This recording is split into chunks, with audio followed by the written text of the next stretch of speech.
Hey, deserving listeners. I was at a conference recently for therapists, and the keynote speaker was talking about the different generations. You have the baby boomers, the Generation X, Generation Y, millennials, blah, blah, blah. And she said that millennials are more narcissistic than other generations of the past. She talked about how young people today are obsessed with social media and selfies and self-help and self-expression. And she made a really convincing argument that young people are becoming more narcissistic these days, and the crowd seemed to really agree with her claims. But she didn't provide any research to back up her claims. So after the conference, I asked around lay people and particularly other clinicians who might know about this sort of thing, and they all agreed with the keynote speaker. They told me that not only are young people today becoming more narcissistic, but everyone is becoming more narcissistic these days, all age groups. They would say things like, look at Facebook. Everyone's taking selfies and, taking pictures of themselves. I mean, people are posting pictures of their food, for crying out loud. Who wants to know about that? But, this stuff seemed anecdotal. So I looked to the media next, started Googling around. And boy, did I find a lot of people in the media claiming that young people are more narcissistic these days. Here are some quotes. Are we more narcissistic than ever? The answer is yes. Another quote here. What do Kanye West, Kim Kardashian, and Justin Bieber have in common? Grandiose exhibitionism, inflated self-views, superficial personalities, and shameless self-promotion. In that sense, they are just like millions of Facebook and Twitter fans around the world. Welcome to the age of digital narcissism. So Google told me that absolutely we're more narcissistic these days. But again, these are lots of claims, but no evidence. So I started looking up articles on the internet written by psychologists and other researchers. They also claimed that people are more narcissistic these days. Here's some quotes. According to new research, young people today are significantly more narcissistic than during the 1980s and 1990s. Another quote here, millennials are more narcissistic than boomers and Gen Xers. But sometimes these researchers will exaggerate their findings in the media, so I decided I would review their research. I found several experts in the area of narcissism through the generations, and many experts have claimed that data shows that young people are more narcissistic these days. The main researchers I want to point to are people like Jean Twenge, Conrath, Foster, Campbell, Bushman, and others, particularly Jean Twenge. She has made a career from her research regarding narcissism among young people today. So these researchers, this group of researchers and others have conducted many studies, mainly in the late aughts. They've written many books, they've written articles, they've been interviewed on the media, all over the media, New York Times, The Atlantic, NPR, Fox News, all over the place. And they've called this new generation, the younger generation, Generation Me. And you would think that what they're talking about are millennials, but actually what they're talking about are people born in the 70s, 80s, and 90s. So I was born in the 70s. I'm 47 right now. And so I guess they're talking about me. So they're not talking about people born in the aughts. They're not talking about teenagers today. They're talking about people in their 20s, 30s, and 40s, I guess. And they say that people in their 20s, 30s, and 40s today, that they are more egotistical, they're entitled, and self-centered. And they say that we all grew up in a culture of narcissism. One of the most famous studies was by Twenge et al. In 2008. They compared scores of narcissism of young people from 40 years ago to narcissism of young people in 2008. And they looked at studies that used the narcissistic personality inventory. So remember this measure because it's important to all this. So the narcissistic personality inventory apparently is a standard measure for quickly measuring people's narcissism.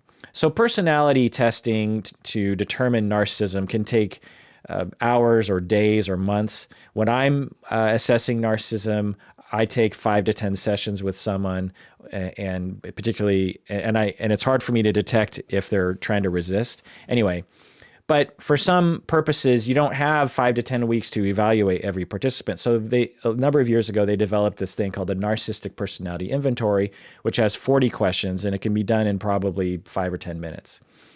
So on that survey, this is self-report survey. So it's not a clinician, observing someone. It's actually them self-reporting. So you have questions like, I like to be the center of attention, or I think I am a special person. So questions like these apparently indicate narcissistic personality. So people would take this survey, and then average scores were compared for young people from before to young people of today. And what they did, these twins and colleagues, is they reviewed many, many studies that were conducted over the years. And they found that young people of 40 years ago had an average score of about 16 on the narcissism scale, 16 out of 40. Whereas young people of today had an average score of 18. So 40 years ago, 16, and then in 2008, a score of 18. So that's about a 2-point increase in narcissism over the span of 30 some years or something. And a few other studies by those experts in this area found corroborating evidence that indeed younger people today are more narcissistic than people of the past, young people of the past. So there you go, right? Slam dunk. Multiple lines of evidence, all pointing to the fact that people are more narcissistic these days. Presenters at conferences say it's true. My friends and family say it's true. Clinicians around me, my colleagues say it's true. The media says it's true. Researchers say it's true. And many clinicians and many people in our society, many people in the media just claim it as fact. They just go, well, just look at Facebook. It's fact. People are more narcissistic these days. But I'm still skeptical because people have been saying this about young people since the ancient Greeks. And when I was in the 3rd grade, I remember saying to my friends, today's second graders are way more selfish than when we were in the 2nd grade just last year. So I remember saying that. I remember thinking, oh, the 2nd graders of today, they're so immature and selfish. When we were in the 2nd grade just last year, we were mature and not selfish. I just think it's a general bias that we have about young people, that younger people are immature or narcissistic or lack integrity or something. So I was still skeptical, even though everyone was telling me, including, experts, including researchers, including people who have gathered empirical data. I'm still skeptical because I'm just like, I don't know, just something about this doesn't feel right. I guess partially because I've been a family therapist for over 20 years, and I've treated many teens and young people, and over time, and I have found that the problems that young people have today, the problems that young people had 10 years ago, the problems that young people had 20 years ago, the problems I had 30 years ago, they're generally similar. Now, I'm guessing the problems of teenagers 100 years ago were quite different, but I feel like things have been fairly stable over the past, I don't know, since I was a teenager anyway. I hear the exact same problems and concerns from teenagers today as now. It'll look a little different. Obviously, when I was young, we didn't have cell phones or computers really. And so the content will be different, but the themes are the same anyway. So I decided to look more closely at the research because I'm like, well, that's what they're saying in their conclusions. In their conclusions and in the media, they're like, yep, young people are more narcissistic these days. But then I'm like, well, let me look more closely at the research. And after looking more closely at the various different studies that are pointed to and looking at their methods, I immediately saw problems with their research. And here's a list of the problems. There are 6 problems that I found, 6 major problems. Number 1, most of the studies looked at college students from regular 4-year universities. So that's their sample. That's the people that they looked at over the decades. College students at 4-year universities. So this includes most young people. It excludes young people who don't go to college, which is about 30% of people, 30% of young people. It also excludes young people who go to community college, which is about half of college students today. It'd be like if a researcher wanted to study all women, but they only looked at white women, or they only looked at women in Seattle, for example. Everyone knows that those samples are not representative of all women. So just looking at students of four-year colleges, four-year universities, everyone knows that's not representative of all young people. Now, I just want to say there's nothing wrong with using a convenient sample. When I've done research, I've used samples of convenience, but that needs to be disclosed whenever you talk about your findings, either in your report or in the media. But guess what? I've never heard Twenge and her colleagues mention this limitation when they're being interviewed in the media. They just claim that their findings are generalizable to all young people. And, lots of researchers do this sort of thing. The validity of their research sort of depends on them denying these limitations. But anyway, so right there, because of this massive limitation to their sample, the study's validity is instantly called into question. And I could just end right there. I could just go, okay, right there, we can pretty much take all that research with a grain of salt due to the sampling problems. I could just end right there, but there's more. Number two, the sort of people who attended college in the 70s are of a completely different demographic than the sort of people who attend college today. For example, about twice as many women are going to college now, more non-whites are going to college now, more international students, older people are going to college now, more low-income people are attending college these days. So it's impossible to know what's happening here. It's possible that the changes in demographics from the 70s and 80s to today in 2008, it's possible that those changes in demographics are responsible for the changes in narcissism scores. There's just no way to know because the studies didn't control for those factors. So in other words, did their findings demonstrate that we're becoming more narcissistic, or did their findings demonstrate that the changing demographic is responsible for an increase in narcissism? It's impossible to tell from their method. Number three, the main meta-analysis by Twenge et al. In 2008 that is often pointed to in the media, this study excluded a bunch of studies for, in my opinion, arbitrary reasons. And other researchers have made this claim as well, and they've looked into why these studies were excluded. For example, Trzynowski et al. 2008 looked into it, and they found that if they added just one study to the Twenge meta-analysis, that this halved the effect size. So just adding one other study, like why was that study excluded? Well, let's put that in there. And then the effect size goes down to a half. So this raises a number of questions. What would have happened if more of these excluded studies were included? And why were those studies excluded? They said it's because they didn't include the mean, but other researchers and myself are looking at that and saying, I don't know if that makes a lot of sense. So it raises the question, did they cherry pick the studies to make sure that their findings matched their narrative? It's unknown. I don't know the answer to that question, but it wouldn't be the first time that something like this has happened in psychological research. Number four, other studies have found that narcissism rates have remained the same over the past number of decades. For example, a study by Trzynowski and Donnellan, 2007, found that when a more representative sample was used, there was no difference in narcissism scores between young people in the past and young people today. And there have been several other studies with very similar results. So right there, we should have major reasons to question the narrative that people are getting more narcissistic, right? Not only do the studies that somehow prove that we're getting more narcissistic have problems and limitations that call the data into question, but there are other studies showing that we're actually not getting more narcissistic over time. But guess what? Fox News, New York Times doesn't want to interview those people. Number five, the main measure that these researchers used to measure narcissism is the Narcissistic Personality Inventory.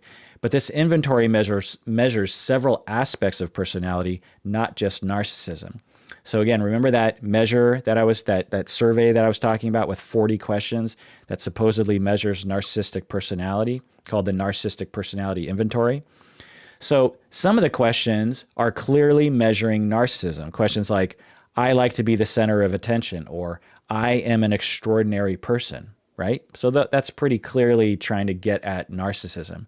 But there are other questions that are clearly measuring something other than narcissism, or at least something tertiary to it. For example, I am assertive, or I like to be complimented. So just think about that. If you said, yes, I am assertive, I'm an assertive person, then that's a tick mark in the column of you are narcissistic. How does that make any sense? I mean, I could see how assertiveness would be associated with narcissism, but it's not. Being assertive is actually quite different from narcissism, right? Being assertive is being healthy, right? Or things like, I like to be complimented. I don't know. I mean, certainly narcissistic people probably really like to be complimented, but shouldn't everyone like to be complimented on some level? So, those items are, like I said, potentially associated with narcissism, but not necessarily. But in the big study by Twenge et al. 2008 that's often pointed to as the standard of research regarding this topic, these researchers, they just looked at the overall score. They didn't tease out these different subscales. So this just has all 40 items, and you just take the score, and they just compared those full scale results over time. So in other words, it's possible that young people today are just more assertive and more comfortable with getting compliments rather than actually being more narcissistic. I mean, just that difference. Let's just say that young people today are more assertive and more comfortable with compliments.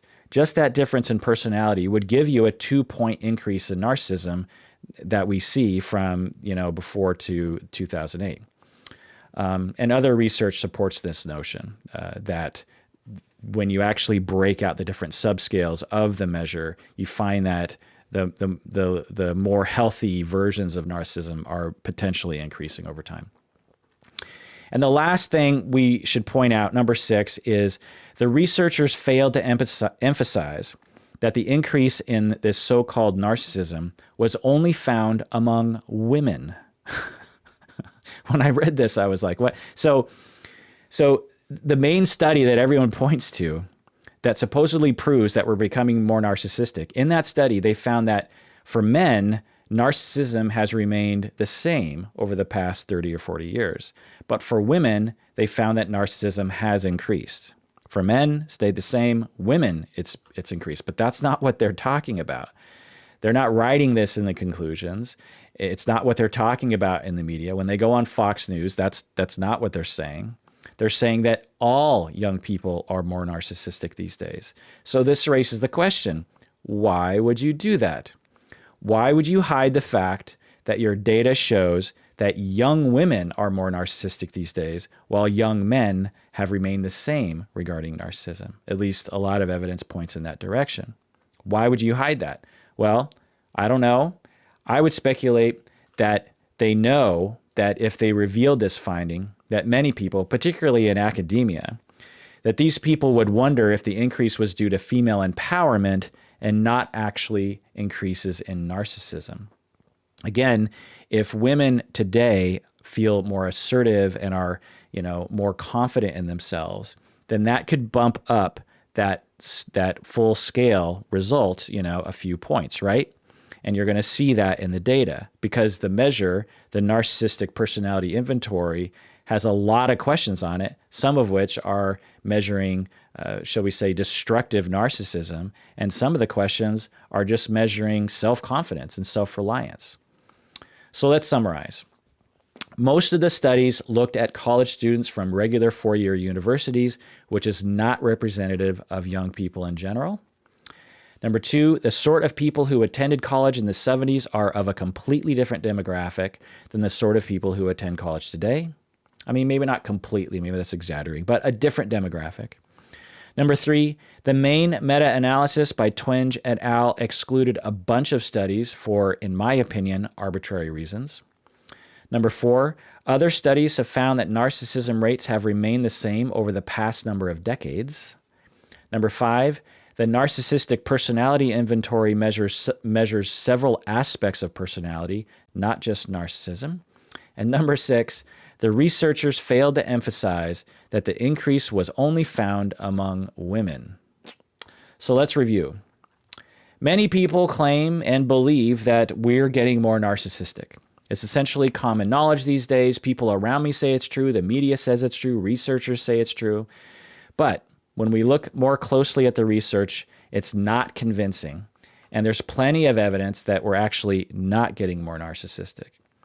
So this raises the question, why would everyone assume that young people are totally factually getting more narcissistic when there's no data to support that? Well, I would speculate the following 2 things. Number 1, we tend to forget or deny how self-centered we were when we were young. For example, for many years, when I looked back on my teenage years, I saw like a certain level of immaturity. I was like, yeah, I was probably immature, but I wasn't that immature, right? I was self-centered, but I wasn't that self-centered, right? But then I saw this one video. So my dad, he had a video camera and he would video us at Christmas and stuff. And there's this one video of me of Christmas in the 8th grade. And I am so immature in this video. I'm being a jerk to everyone in my family. I'm being completely self-centered and, self-obsessed in that moment. And, it's cringeworthy. It is awful to watch. It's mortifying. So without that video, I would have been completely unaware of how self-centered I was back then.